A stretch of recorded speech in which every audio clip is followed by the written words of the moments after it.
আগামী কয়েক দশকে লন্ডনের ভেতরে ডাইনিং এবং আলফ্রেস্কো নামের একটি বিলাসবহুল সিটি নির্মিত হতে যাচ্ছে, আর এতে ৫৬,০০০ নতুন জব সৃষ্টি হবে। আগামী ৩০ বছরের মধ্যে বাড়ি এবং সবুজ পার্কের সমন্বয়ে এই বিশাল আকৃতির টাউন নির্মিত হবে। জানা গেছে, ওল্ড ওক নামে নতুন এই উন্নয়ন প্রকল্পটি গ্রিন ওয়াকওয়ে এবং রাজধানীর সর্ববৃহৎ ট্রেন স্টেশনের সাথে সংযুক্ত থাকবে।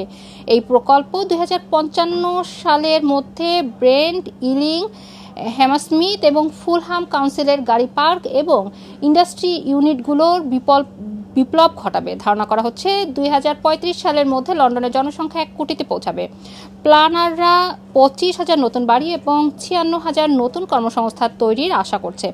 ওল্ড ওক প্রকল্প নতুন বাসিন্দাদের জন্য ৪ হেক্টর খোলা জায়গা বরাদ্দ রাখবে এবং গ্র্যান্ড ইউনিয়ন ক্যানেল এই প্রজেক্টের মাঝখান দিয়ে প্রবাহিত হবে। এই প্রজেক্টের দায়িত্বে থাকা টিম ওল্ড ওক এবং পার্ক ওয়াল ডেভেলপমেন্ট কর্পোরেশন এখন আধুনিক ভবন, সাইকেল লেন এবং গাছের জন্য প্রচুর জায়গা সহ প্রশস্ত খোলা রাস্তার প্ল্যান উন্মোচন করেছে। এই টাউনে স্থাপন করা হবে Old Oak Common station, Elizabeth line, Heathrow Express এবং ন্যাশনাল রেলের সাথে এর সংযোগ থাকবে। ডেভেলপাররা দাবি করেছে যে এটি যুক্তরাজ্যে নির্মিত সর্ববৃহৎ ট্রেন স্টেশন হবে, যেখানে প্রতিদিন ২.৫ লাখ যাত্রী যাতায়াত করতে পারবে। এদিকে এই এলাকায় থাকা পুরনো বাড়িগুলো ভেঙে ফেলা হবে। ইলিং কাউন্সিল নতুন তৈরি বাড়িগুলো অন্তত অর্ধেক সাশ্রয় মূল্যে এবং ১,০০০ বাড়ির সোশ্যাল হাউজিংয়ের আওতায় রাখার কথা ভাবছে।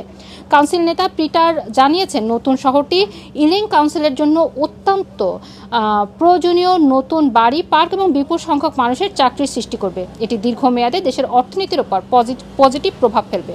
রুমানা রাখি, রানা টিভি, লন্ডন।